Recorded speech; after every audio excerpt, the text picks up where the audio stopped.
Hey everybody, it's Micah with Membarium, and I have with me my good friend Gary from DilogR. Gary, say hi. Hi, everyone. So I'm really excited to talk to Gary. He's somebody I've known for I'm not even quite sure how long, like maybe close to 10 years or so, a long time. And today we're going to talk to him about his company DilogR and what they're doing, but we actually get to pick his brain. So this is kind of a hybrid. It's not really about DilogR. Gary's going to talk to us about automating sales processes and kind of automating salespeople. For those of you who recognize the name DilogR, you might know we did an interview, or sorry, a webinar with them a couple of years ago. And at that time, it was really focused on how DilogR is used within membership sites, because they do all this cool stuff like persona quizzing. And we'll get into what DilogR is, but just to give you guys an idea, it's really robust and it's expansive. And so we already have one webinar that covers the whole membership side of it. What I'm really excited, though, to talk with Gary about today is that DilogR is kind of ahead of the puck. So it's where things are going in terms of automated selling. And you'll hear all about the reasons for that. And it's actually really cool. And a lot of the psychology around sales that Gary understands, as well as technology, is going to be really interesting. So Gary, thank you so much for coming. Thank you. Thank you, Micah. Nice to meet everyone. And very excited about sharing some of the things that I have experienced over many years. So look forward to discussing this. Well, cool. To jump right into it, let me just ask you, maybe if you can share a little bit about your history. So I know you've got a lot of business experience. If you can cram it into a couple minutes so they kind of have an idea of where you're coming from to get started, Sure. That would be great. Okay, so I started actually loving content itself as a writer and novelist. And then I went into investment banking and left after a year. I borrowed $15,000 and I actually scaled that into doing about $500 million of real estate transactions, and also financing startups, where I raised an equivalent of about $125 million direct. And for any transaction that I did for my clients, my investment bank clients, and my own companies, I have 100% track record in raising money. So I know when you can get somebody to write a 50, 100,000, or $1 million check as an individual, you're actually selling. And so, I've perfected that skill of how to present to people and get them to want to invest money. And then I scaled that into the digital world, which we'll explain today. How do you transfer the physical world into the digital world and back and forth with mobile? And so that's what DilogR represents, that same type of interaction in the physical world, now in the digital world. Cool. And as you guys can hear, Gary knows what he's talking about. To put it in layman's terms, as I understand it, and I've been, using DilogR for a while. We use it at Membarium, and we'll get into that. But what he's really saying when he says, like, bring that sales process internal, isn't just like pushing email out, the traditional, hey, I'm going to have an autoresponder, and when I get a lead, I'm going to follow up with them.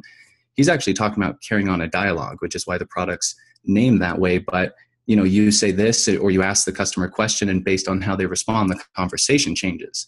And we'll get into the nuance of that. But that's why I say it's where the puck's going, is because people have, they've automated marketing. I don't know of a lot of people who've automated sales very well. Gary knows of a few using his product, but really automating a salesperson or a sales dialogue, a sales conversation, is more than just automating some emails. And, if they click this link, start this other email series, it's actually a dialogue. So, Gary, let's, real briefly, maybe if you can just cover what DilogR is, what it isn't, and just a high level overview of that, so they have that context. Okay. So the confusion is when somebody hears, content or dialogues or so forth, they may not have the context. So starting from a simple place, most people have a website, and they may have a blog, they have emails, and landing pages. And those are the main tools. And then people try to move into a traditional webinar, or they may move into a product launch. And that's becoming more difficult because people aren't opening, as we know, the emails. It's a crowded space. And how do you cut through that and stand out from the crowd? So what I looked at is, could we take the same things that you are using, the same tools, and they're integrated with a CRM system such as Infusionsoft or ActiveCampaign or HubSpot. We're integrated with Eloquist. So we complement all the different tools that you're used to working with. So if I wanted to create some type of interaction, I might say, while you're watching a video, right? And we put that video, let's say we make that video a page, or we put that into a link on your website. People come over, and the big question is, who's watching your video? When are they leaving? What's their interest? And the problem in the market is the way it's structured, and this is structured from direct response. You start with a traffic source, such as an ad, or it might come off some other piece of content, or some social site, and you're bringing the traffic over. Then you opt in, and then you're supposed to engage them, and then you're supposed to sell them. And in reality, it's not the way people naturally relate, right? If you meet somebody, you don't go like, well, wait a minute, I need you to sign up. And then after you sign up, I don't know who you are, but then I'm going to try to sell you something. And so marketing, because it started from the CRM systems, they're kind of dumb systems. They basically respond to what you tell them to do. And the world shifted where they want to engage now.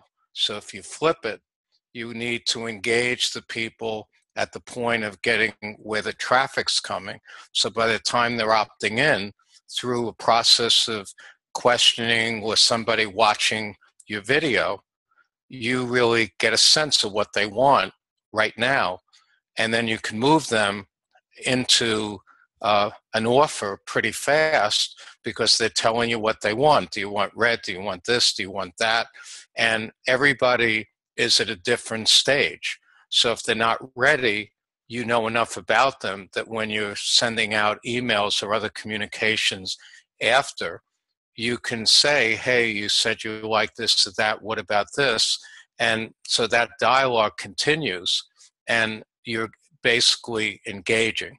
And when you engage, you're getting awareness and you're getting attention, and that leads to a quicker sale because the person feels you're listening to them. Yeah, so basically what I wanted to explain to you guys, when Gary talks about how someone's going to come to a video and interact and so forth, what that looks like, and Gary, you can add on to this, is that the video kind of stops at some point. So the video engages them immediately, like he says, right from the traffic source. And then once they're kind of engaged and watching, at some natural point, it's going to say, hey, are you A, B, or C, or whatever it is. And then when they choose something, it branches to something else. So it's kind of a choose your own adventure. Do I have that about right? Yeah, so actually, just to frame it for people, most people are familiar with just, you go to a landing site or you go to a regular website and there's a video playing, right? And they play, and it could be, 1 minute or 2 minute explainer video. This is, who I am, this is what I'm about. Or it could be a VSL, more of a slideshow, or face-to-face, or then it could be a longer webinar that if it's recorded, right? And so what we looked at was, as Mike has mentioned, okay, so let's say somebody comes into your video and they're watching some presentation about your products or your training, and they stay for, 5 minutes or less, and they leave. Now, that person who stayed for 5 minutes, and maybe a person who stayed for 1 minute, and a person who stayed for 10 minutes, and let's say it was, 25 minutes, every person that leaves at a different point has learned so much. So you may want to trigger an email if they, and we have that set up in DilogR, and then it triggers an Infusionsoft or HubSpot or ActiveCampaign if they come in and they leave at a certain point, send them this email. Now, as Micah said, during that while you're watching, we can time a question to say, what's the biggest challenge you're having in marketing? Or what's the difficulty you're having in moving somebody from where they are to a sale? And what people don't realize is that marketing and sales is basically movement. We're saying, okay, you're here. How do we move you to the next place? But in the real world, we want that person that we're interacting to self-select. So if they say, I want this or that, they're participating in their own solution or their own direction. So the more advanced, which Micah mentioned, was that we actually have a patent on, we we about 3 months ago, where depending upon how somebody answers in a video, and we'll show you this, you ask a question, and depending on the answer, it'll feed you a different video clip. So if we, just like we're sitting across from each other, and if I was in a store and I might say, are you interested in a skin product or in a hair product? And depending on how you answer, I'm going to feed you a video clip, which then will talk about what you chose. And then if you say, well, do you have, let's say it's a hair product, now that you chose that, do you have red hair, this hair, you're looking for a shampoo, you're looking for hair dye, you're looking for volume, and every time you answer, it can feed you a different clip, and we can track all the engagement and everything you're doing as if it's an individual clip. It's not a redirect. So that's very powerful marketing. So it's kind of funny because I just want everyone out there to understand a couple things. As Gary, as you touched on some of those other features, I realized, I'm jumping the gun, and I'll do it for you just real briefly because I want to keep you high level on the concepts, because those, as I've listened to you, those are super valuable, and we'll get into more. But just so everyone understands, DilogR is a platform with a ton of features, way too many to go into. That's why I said there's a whole other webinar just about the stuff they do, membership site related. So essentially the whole idea, the secret behind DilogR is most people you read about as big data, right? So I'll give you, it's a funny example, but I think this will bring it home to everyone. So let's say you're a meat eater, right? You go to the doctor and he's freaking out. He says, wow, look at your cholesterol. You do this. He said, no more meat, right?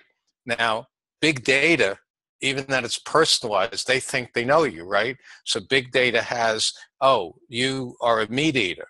So, you just switched, you're now a vegetarian, right? Somebody, so let's say DilogR sends you something, you'll say, I'm a vegetarian, send me, vegetarian information, recipes, all this stuff. Big data is going to keep sending you Omaha steaks. So the problem in the market is everybody thinks the solution's big data. It's not.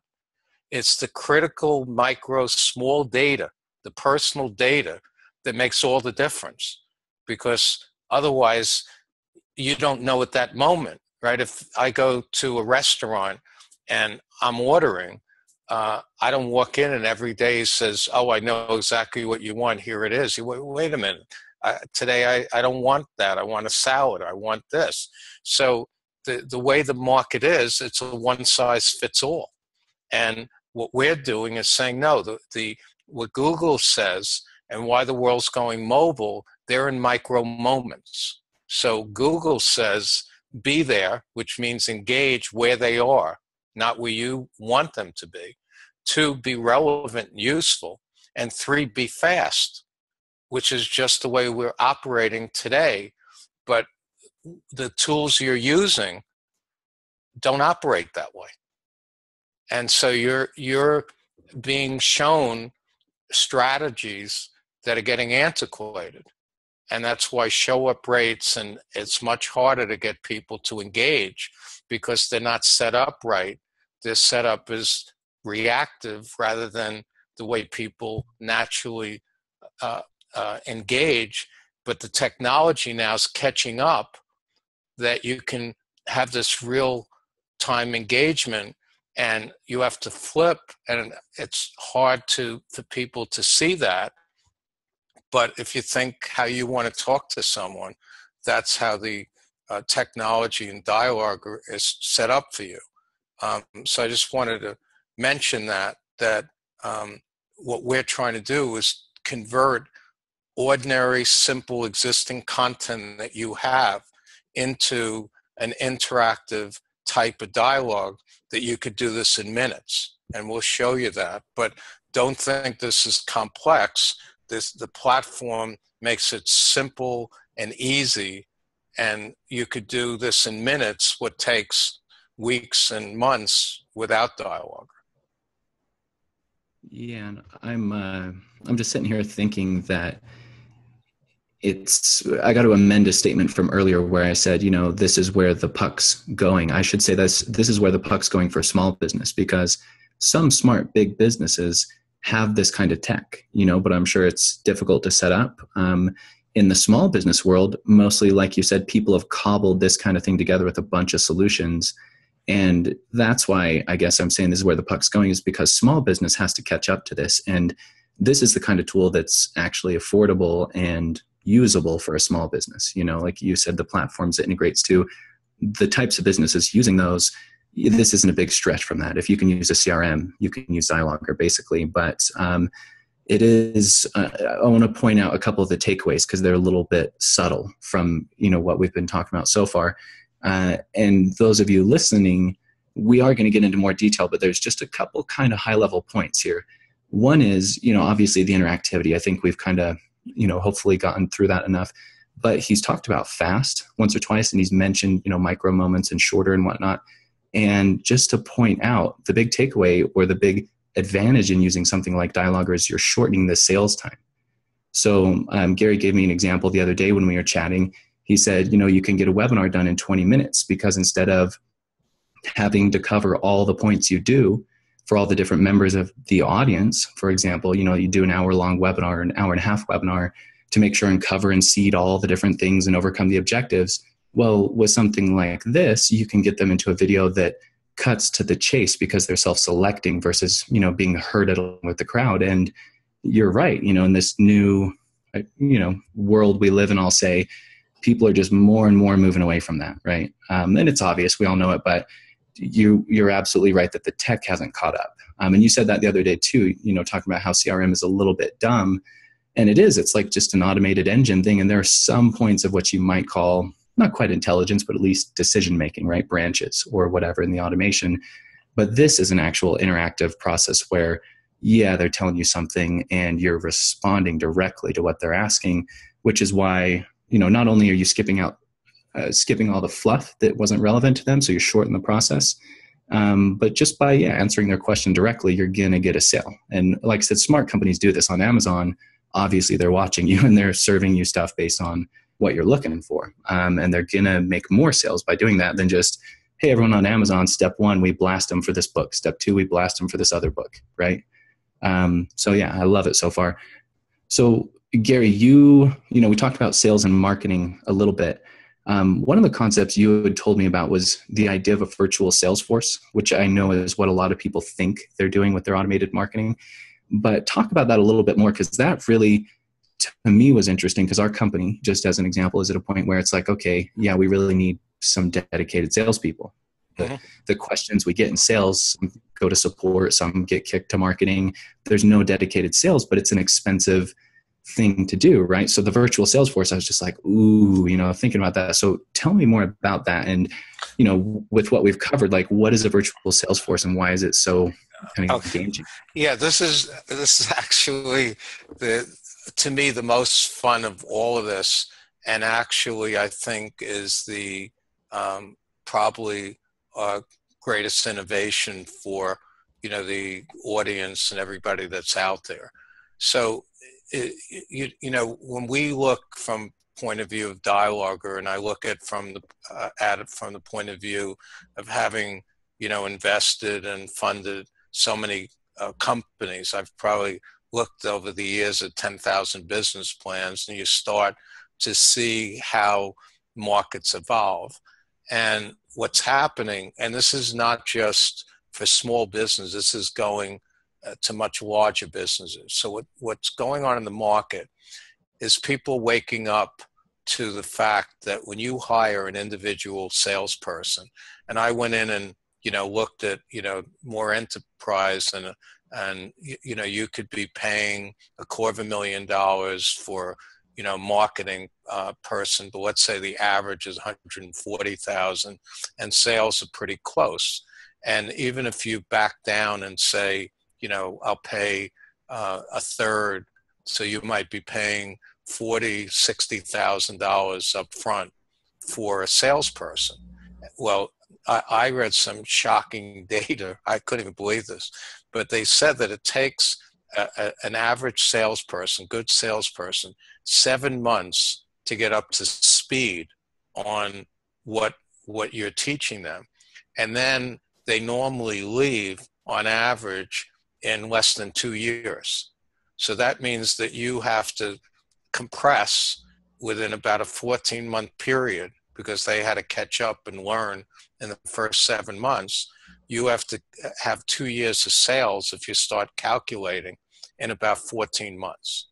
And so the cost of sales is becoming exorbitant. Then you add all the trade shows and all the other things that go on. And so we're getting approached, ironically, by people that are saying, Gary, will you create a virtual sales force for us? Meaning, can you take your content, kind of shorter webinars, interactive videos, interactive images, quizzes, all the things you have, and develop a sales process for us. So I got a call the other day, and the guy's saying, look, we can create a virtual insurance agent, a sales agent, because the point is, when that person sells, right, they're good for how many hours, right? But the virtual person that you can train and script can get out and interact just like a person. But here's the great part. You could put it out on tens of thousands of sites, and that person's working, I laugh 24/7, 365, but they don't have, they don't have to go to the bathroom. They're not going to gossip. They're not going to tell you how bad they are. They're not going to fall asleep. And 95% of the salespeople don't sell anyway. And it's a known fact that 80, 90% of your sales come from 5% of your salespeople. So what's happening is the market is going to move towards hiring a virtual sales force. Not only a salesperson, but we could take your simple content and turn it into a marketer, a trainer, right? Somebody that trains, interacts with the video. We're using IBM customer service, hiring people. So it's basically becoming like a robo-like content that is going to interact just like you're seeing artificial intelligence come in. So the whole world's going to shift. There's going to be chatbots and interactivity, and it's going to shift more and more away from the regular salesperson. And where you might need 6 salespeople, now you may need 1.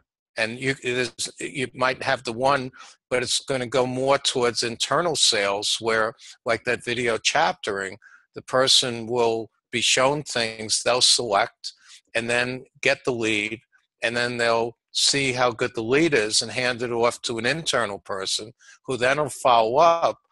But now you need one person potentially internal, then you'll need 6. So I see that is becoming incredibly, it's going to change. And just to give you another statistic, we did something with a live call center. 23% of the of their calls are just, did you turn the computer on and off? Did you do this or that? So a lot of these simple functions are going to be replaced. So that's my vision, that you could hire using DilogR. You can create basically your own avatars, your own image, and you can even add voice. So it's not a video. You can add voice to slides or images and literally be talking to people, and they're interacting with you in real time. So it's pretty exciting, but that's where I see the world going. No, it's beautiful. And lest there be any confusion, when we say virtual Salesforce, we don't just mean they're virtual because they're in a call center somewhere instead of in your office. Obviously, we're talking about, an automated sequence of events or clips or audio or whatever it is that has an interaction with somebody to move them, right? To move them further down the funnel. And then if you need to, get somebody involved. But I think everyone on here, or at least most people, if you have one of those CRMs, you've drank the Kool-Aid of automation. And so you get, hey, I don't have to stuff my own envelopes or send these emails manually. I let my system do it. But most people don't get that, this back and forth with the customer can happen virtually. And that, to me, was the real light bulb in my head, not just as, a cost savings. It's definitely a big cost savings because, once you get that in place, you don't have that salary every year, whether they perform or not, the turnover, like you said, all the other problems. But it's the fact that you can just move a ton more leads through to your good salespeople and qualify them, right? And so your good salespeople, the 5% who make most of the sales like you're talking about, can cherry pick. And the rest of it, really, an automated system is probably pretty good for. And obviously, just like with any other automation that any of you listening are doing, it's only as good as you make it. If you make really crappy video clips, your virtual salesperson's not going to be very good, right? But if you're already putting the effort into having one-on-one sales conversations, it's not that hard really to create some clips and create a dialogue and some of these things.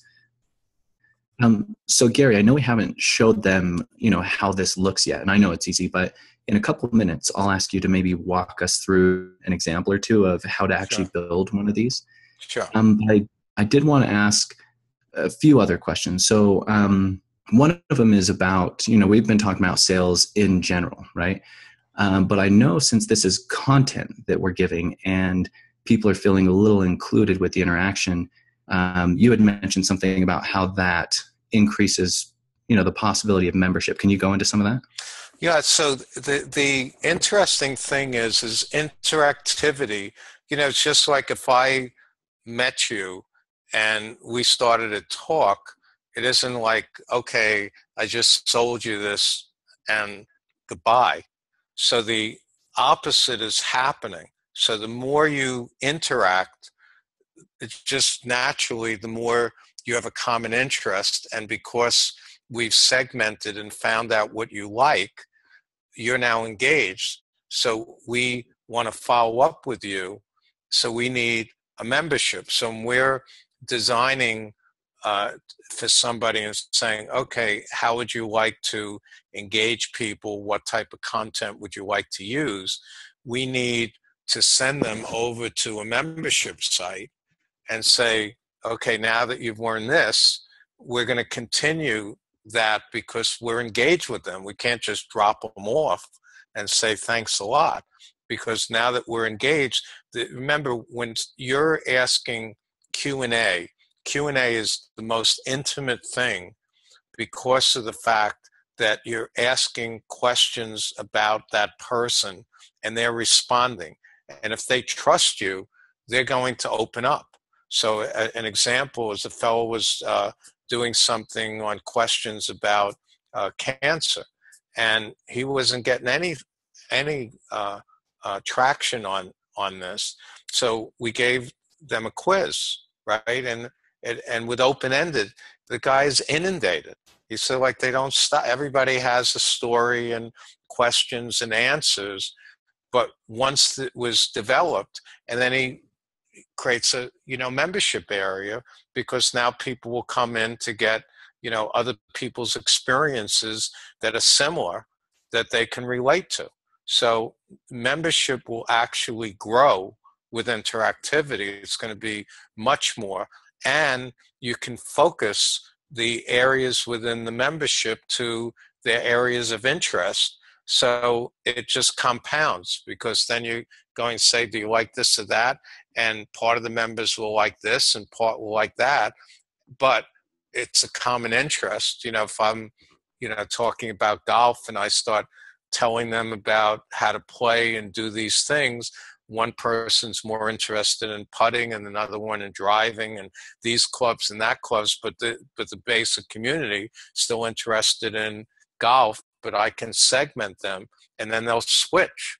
Now, the other key part of this is, and you call this, this is the next part of the micro data, which is important for the membership.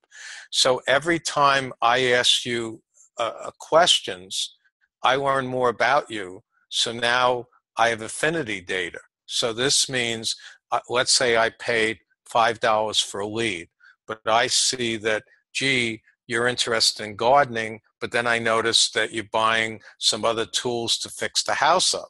So I find out, gee, you're moving. So then I say, well, do you want a mover? Do you need an appraiser? You're looking for mortgage financing? You need a real estate broker, whatever that is. But now once you buy, well, do you need Sherwin-Williams paint? Or do you need furniture? Do you need this? So it keeps growing.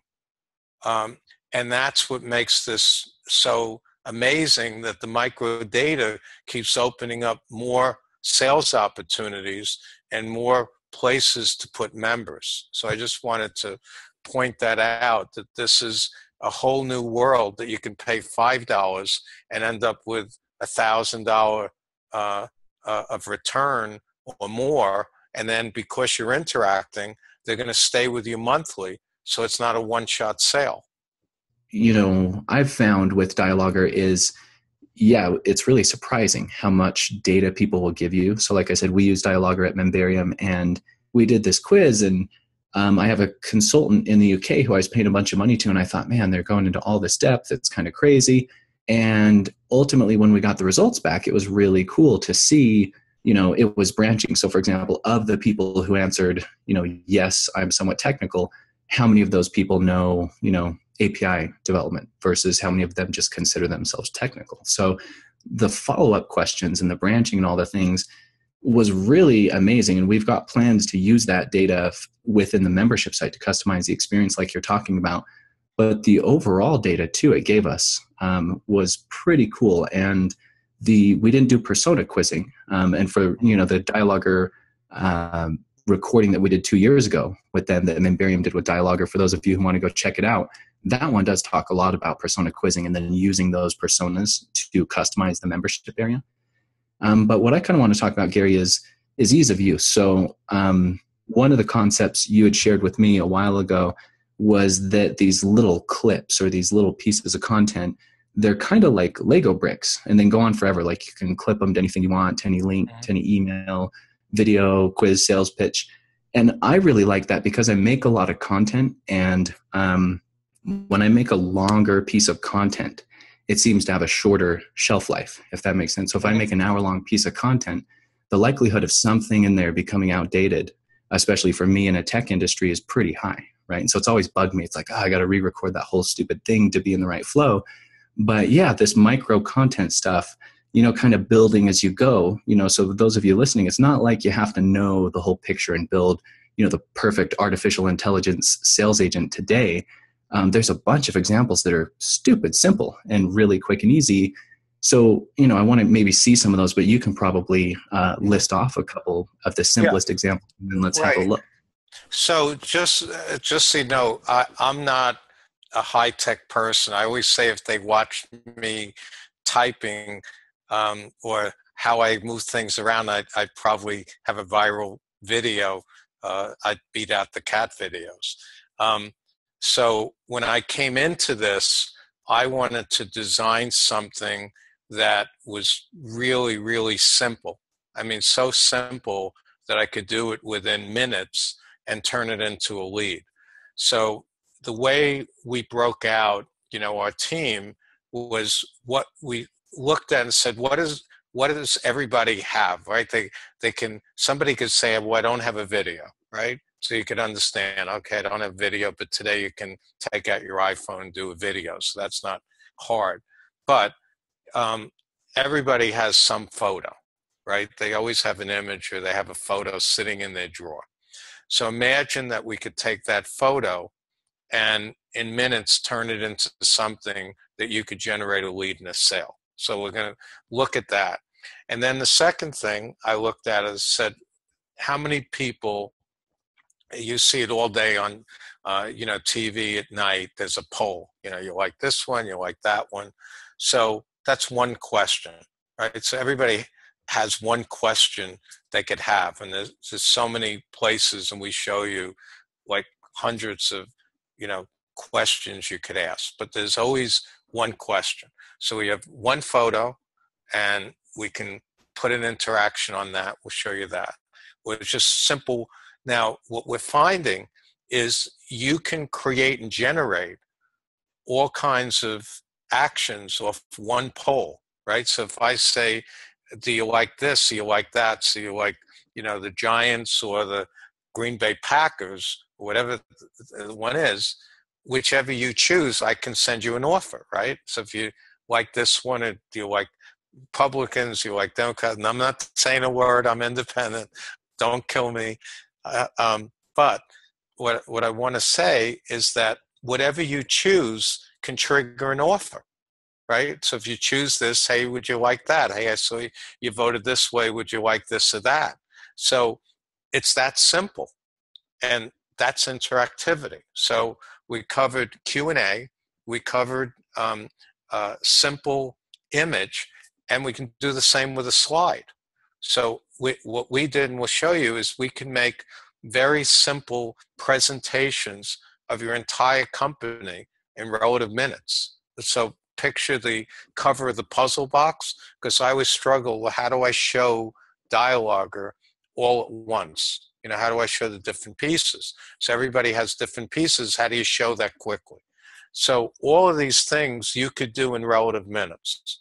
And if you had a video or took it off a camera, we can upload that video, put a question, put a call to action, put a lead gen form, give you embed code, and you could put it out on your website or your blog, or link it into an email in relative minutes. So there's nothing here that you can't do with exactly what you have and yet enhance everything. And we're seeing results like we'll show. We had a quiz, and we had like John Maxwell, and he, he's a leadership author, and he mailed, in this case, to his list, and he wanted 2,000 quiz completions, and he wanted to make 130,000 in the year selling a $500 product. And we took that, we created a quiz with him and an answers that came out in a customized report built in DilogR, and in 2 weeks he generated $265,000. That's double his annual, and he got 10,000 new leads, and he got, instead of 2,000 completions, 26,000 and 10,000 shares. So we figured out, just on the cash that he got in 2 weeks, there was 1,800 to 1, or something like annualized 43,000 to 1. And now we're seeing 30 to 1 in a month. Just people coming in and being able to create content this fast. We did a calculation that the savings is enough to offset your ad cost, and just in the time saved, that you could offset your cost and anything you would invest with DilogR. So we can show you how quickly you can do this and how much fun it is. So I don't want anybody to feel that this is a techie product. It's designed to be non-techie, So anybody can use this pretty quickly with very limited knowledge about tech. All right, so Gary, let's jump into one of these examples. So tell us what we're looking at on the screen here and how it works, and walk us through how this was actually built, if you would. Okay, so we collaborated with Infusionsoft, which is the CRM system that triggers emails, and they wanted to explain, what they called, their funnel, and the way they see their sales funnel is basically attract, sell, and wow people. And they wanted a way to make it come alive.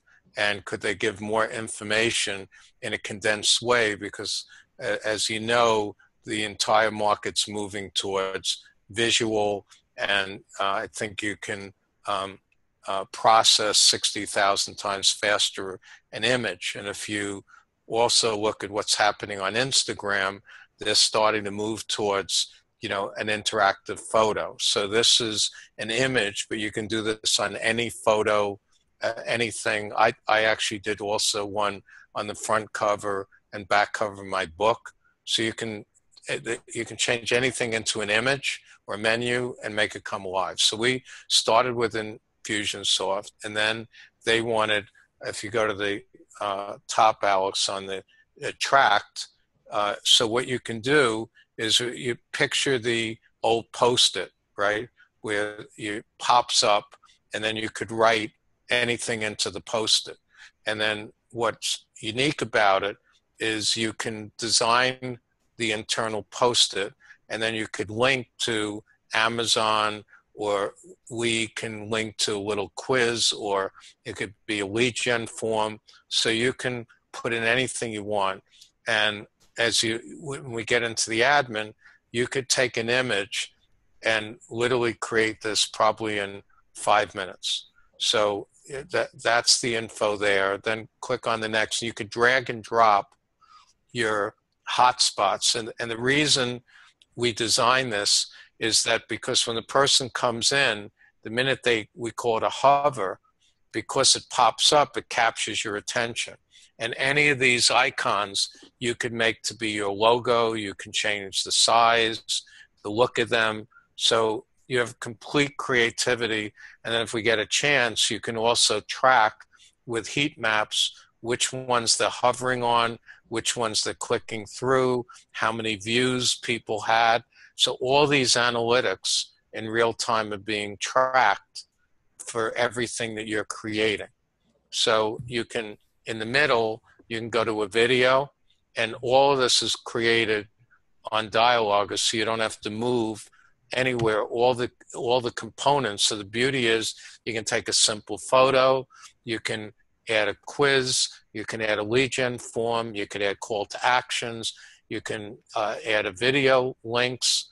So again, that's like the Lego bricks. You can start with a simple, put one interactive hotspot and you're in business. Imagine somebody comes to your website, they see something that's intriguing, and they click, and you give them some information, and then you can move them to wherever you want, or they can sign up. So basically you're saying you've got an image that looks interesting. You use DilogR to add some hotspots to make it interactive.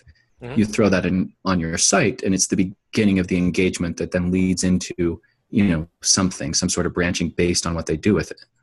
Yes, and then you could put this as a link in your email. You can put it in your blog. You can make it a whole landing page. You can make it part of a page. So essentially, and then it links, all your leads are being collected in, let's say, Infusionsoft or ActiveCampaign. So all these different things are going on under the hood. And all you have to know is I have an image and I want to drop a hotspot and I want to say something and link, and you're done.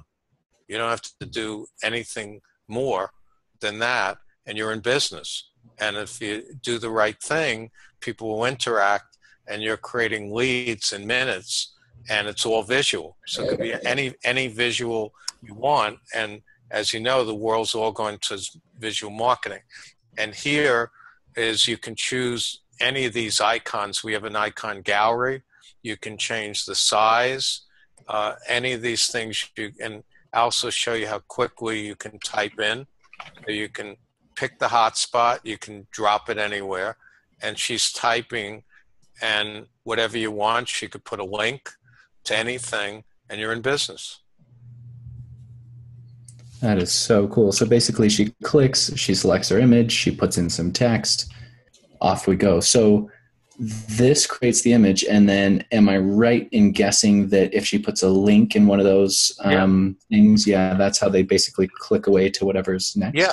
So they could, like I had with my book, they click on it and it links right to Amazon, go buy my book, right? So it could be, hey, you interested in a track, click on this, it's a blog article. Hey, click on this, go there. Or I could send a Facebook ad over to this that they see, they link on that, they interact. Now I know more about them and I build my custom audience. That's so cool. So yeah, so I haven't even seen this yet, just so everyone knows. And when you were talking about you can just do it with an image, I was like, I'm interested in what that looks like because I have no idea what you are talking about. And seeing it now, it's like, oh yeah, I could see you come to the site and the top area, is a big, really engaging, cool looking image, but there's little calls to action all over it. Not a bad way to go versus a wall of text and some square, the traditional website, right? So yeah, I like this. So that's really cool. Show us another example. So this is a simple trivia quiz, and we have what's called a quiz wizard. So all you do is type in answers like paint by the number, and you can have image answers, right? And with scores, and you just put this together, and all this is created in DilogR. And now you can have social sharing, and it's like a BuzzFeed. Same thing that BuzzFeed needs, you now have for yourself. So you can do this for engagement, you can do it for lead gen, and there's your score, and there's your free trial and your sharing. So now look at what happened. In relative minutes, you have an interactive image that's lead gen and can sell.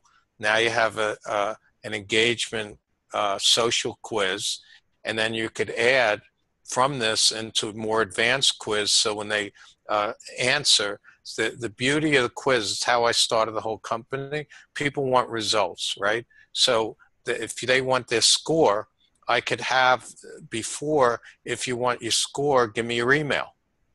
So you can change, and then when they give you their email, you bring them to a results or a thank you page, and then on a thank you page, you sell them.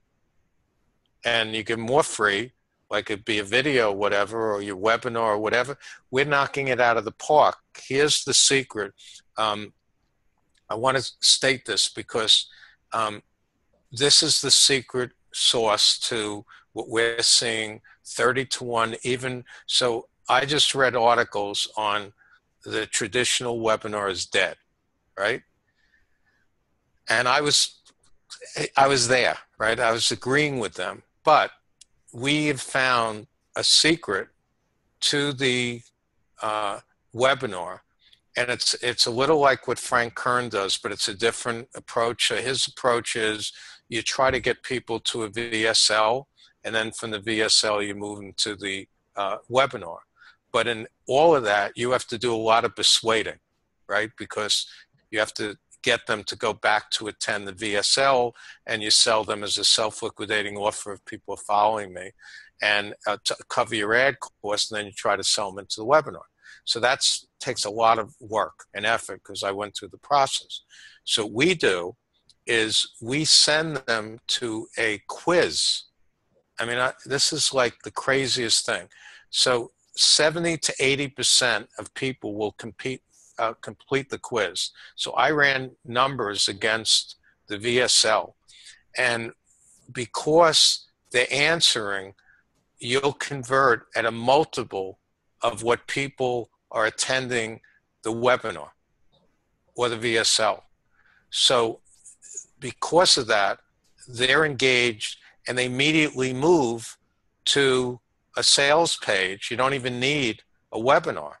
But now we're connecting it up with a webinar. Like John Maxwell, he just connected his results to a sales page and said, hey, basically you scored this, you're this type of leader, go buy.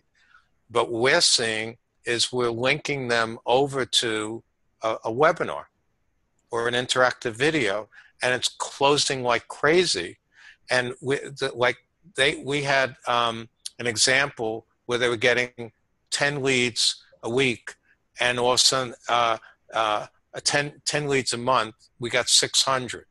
Then we just saw one where we created for chiropractors a toxicity quiz, and they converted 17 people, $17,000. We did the toxicity quiz, and within 90 days, they sold 187,000 using we put the toxicity quiz in, and they paid $319 for ads, and they had some mailing to a list, and it went from 17,000 to 187,000 just because we added a pre-quiz. So we're creating bridges, and we're doing the same with Facebook ads. I want to get complicated, but there's a way of doing this now with lead ads using DilogR into interactive content. And so all of this is changing, but we're getting like 10, 30, 1,800 to 1 returns because we're engaging them first, is what I said before. And because we know what they want, because they're telling us, that it compresses the whole sales cycle, and then they keep going with us. So I just wanted to point that out, that all of these things that we're creating in relative minutes can turn into a lot of money, and then move them to higher ticket sales without any pressure. No, it's beautiful. And I want to kind of point out to everyone too, that the reason I like DilogR in general, really, both on the membership side and the sales side, is it's content oriented, right? So, if you're using Membarium, for example, you're a content person or you work for one, and, all that knowledge that we put behind the membership site, I've talked about it a few times, so much of that content can be used in front of the membership site. So I like this example of Taylor Swift, even though it doesn't seem relevant. If your site's about drumming, or if your site's about construction or law or whatever it is, you just find someone in your space, right? Someone who's known to your space, have a quiz about them, have a trial. And, it may or may not work, but the fact is you can do it so quickly and it's kind of fun. You're just going to get people engaged. So even though this seems like, okay, why is Taylor Swift on here? Obviously it's an example, but I'm just saying in the info space and the content space, which is kind of in a way the celebrity space, meaning people only want to learn from people who know what they're talking about, right? So I just love that, you can reuse content in so many ways. And there's so much of the advanced sales psychology, like you're saying, shorten cycle time, increase, I guess you could even say, loyalty with the person as they interact more with you and all these things. But at the end of the day, for us who do content, it's just such a perfect fit to move some of that content and some of that IP or whatever out into the sales funnel world. And for those of you who follow a lot of our content that we've done with other companies, there's some other examples, where they talk about the same thing. Like, if you have membership content about a subject, take 5 or 10% of it or whatever and put it out there in the marketing world. But that used to be just give it away for free or kind of slop it out there in a lot of cases. Not that you're trying to do that, but compared to a really cool interactive experience that you can create with DilogR, you weren't quite getting the most from the bit of content you were giving away for free. I want to add, you want me to give you another trick how to do this and have Taylor Swift? So let me give you something. I call this this is one of my really cool strategies. So it's called the DilogR quiz. So here's what we did, and this is the way you can get literally a celebrity with your content. So I wanted to show people how to present things, and I said, okay, I'm not the most known presenter on the planet. I'm okay. So I said, but who's the best presenter that we know in our lifetime? Steve Jobs, right? So my headline was, hey, what would Steve Jobs think of your presentation? You know, and then I gave my blog, I gave examples of the best presentation tips. And then at the end, I said, hey, take this assessment of what Steve Jobs would think about your, presentation. And it went like wildfire, right? So you can take anybody who is known or has some relationship, and the beauty is you're giving two free, right? And what we didn't talk about, you could add retargeting to everything we're doing, right?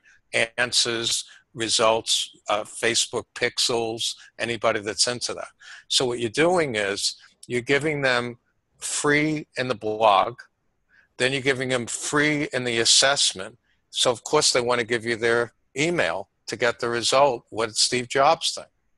So that's a way you can integrate somebody that's known in the news with something that you're writing.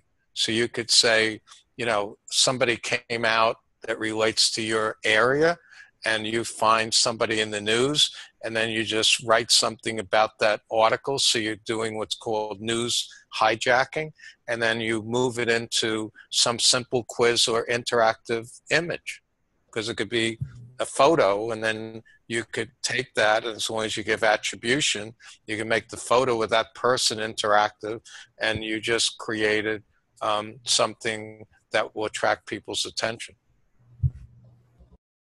What I want to ask, because you've been really generous with your time, I want to ask for, one or two more nuggets if you have them at the end. But even before we jump into that, let me just ask you real quick, because you're being so generous with all these concepts and, this information, which is on the cutting edge, I think, for small businesses. Do you want to just kind of tell them a little bit about DilogR and its pricing in case they're interested? You can check that out. And then I've got one or two follow-ups for you. Yeah, well, actually, we'll do something special. We're in the midst of changing our pricing, where I think I calculated we're going to be reducing our video about 70%. So we're in the process of going to 3 prices where we'll match up with any one-off, video or quiz or any other technology out there. Or what you'll be able to do is get DilogR for the entire thing for $100, and you'll pay that for any of the major video platforms, and then you'd have to pay separately for the video, for the quiz platform and the survey platform and the webinar platform that's recorded, and then you'd have to pay for the interactive image platform and the interactive slide platform, and then there's certain technologies that none of them have. So there will be no better value that we know of in the world, and all of this is mobile ready automatically and adjusts and reads all the devices. And we've also added the ability to put text, so you can put it on signs and other places and text to your content. So you have offline, online, mobile, and we're quickly making changes. So we'll have one of the leading mobile platforms for content in the world. So that's what DilogR's about. And, I'll honor that for anyone. If you get in touch and say with Memberium, we'll, give you the new pricing that'll be out within a couple of weeks. But since we're in advance of that, I'll let you know that. And if anyone is interested in our webinar, which teaches you all this, you can get in touch with Gary at DilogR.com, DILOGR.com, and let me know in either one you're interested. We're coming out with a whole training on how to do all this. So that's the DilogR story. So to give another tip, you pull your data, your audience in from Facebook, which is generalized data. You ask them questions. We pull up the data, and then it moves it into custom audience. And we're in the midst of putting analytics together that we'll be able to track from Facebook all the way through to attribution of where the lead came from and what it led to in sales. So we'll be adding that in the next 30 days or less. So we believe we'll have the most powerful integrated technology for this type in the world for the price. So I've got 2 or maybe 3 follow-up questions for you, and these are going to be a little off the wall. But the first one is, in building DilogR, what do you wish you would have known when you started that you know now, or maybe in other words, like what's something you would have done differently, knowing what you know now? When I started DilogR, I didn't realize, how much was out there to integrate, and the idea that I wasn't highly technical. I can conceptualize technology for some reason. That was a gift, but the way of understanding the details of what it takes to truly interact with people in a digital world and how to translate the two was a challenge for me. And we never promoted DilogR. We're just beginning in any way where we're trying to scale it. And so I think the hardest thing was how to articulate, one, what DilogR does, because it does a lot, and it's a consolidation play like years ago Word did or whatever. So it takes a while for people to understand because they're used to seeing one thing or another thing, but not putting them all together. So I think the biggest challenge for me, which I think a lot of entrepreneurs, was clarity. Going over and over and over, how do you clarify what you're doing and how do you simplify? So we're in a major process of simplifying to be so easy and fast. And that takes tremendous amount of thought to how do you do that. And so, somebody like Micah and others who have been kind to give feedback, they really helped. But it's a challenge when you begin anything new that's not out there. One, that people get to know what it is, and 2, to get clarity, and 3, how to simplify. So that's one thing. And the other thing that I found is that once you get what you feel is your value proposition and how to price it, you have to kind of limit your feature creep and come back to the core and just make it better and better, and not try to boil the ocean and have every feature and everything out there, but make it so what we're discussing here, that you could really do these things simply and they actually work, rather than try to say you could do everything. And I thought, so there's a lot of discipline in clarity, simplification, pricing, and making sure you're creating great value, that people actually get a real ROI and you're not just telling them something. So it took a while to get all the proof of concept that it actually works. So those are some of the struggles that I've gone through in bringing this to the world. No, I really like that. And I know, DilogR is a software. So for you listening, you have a membership site, but actually the exact same things I've found apply. And I do both. I've got a software and I've got a membership site because we try to eat our own dog food and use our own software and everything. And I've noticed with the membership site, it's the same thing. It really is easy to keep adding features to your membership site. Oh, I'm going to make my members happier. I'm going to add a community. I'm going to add this. I'm going to add that. And that feature creep waters down your efforts for one. It kind of diffuses their attention for 2. And just what Gary said, getting back to the core is super important once you've realized what it is. And yeah, it can be a challenge and iterative process and maybe take time to find out exactly what that core is, or what the market responds to. But yeah, I love all that advice. And my follow-up question, I'll ask it anyways, even though you've kind of already answered it, was going to be, what advice outside of that would you give generally to people? So even aside from what you've said, since you're such an accomplished business person, what would you tell people, generally speaking, who are listening to this? Kind of keep it in mind. It's a lot of people starting membership sites, those with working membership sites, some really, really successful membership sites. But what would you tell all of them, knowing that they're in the info business and they're into automation? I think the biggest error that I see two things out there. Most people, when I'm looking at the space, for some reason, I never get the sense they're building a business.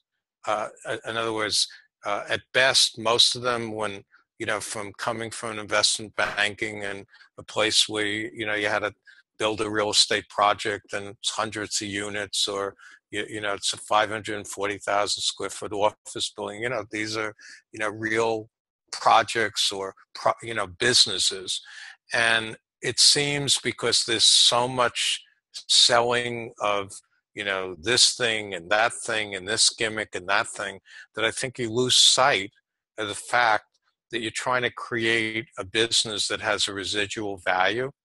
And so you want to create what I'm looking at in DilogR to bring to people is something that they can convert into an ongoing subscription, like a membership.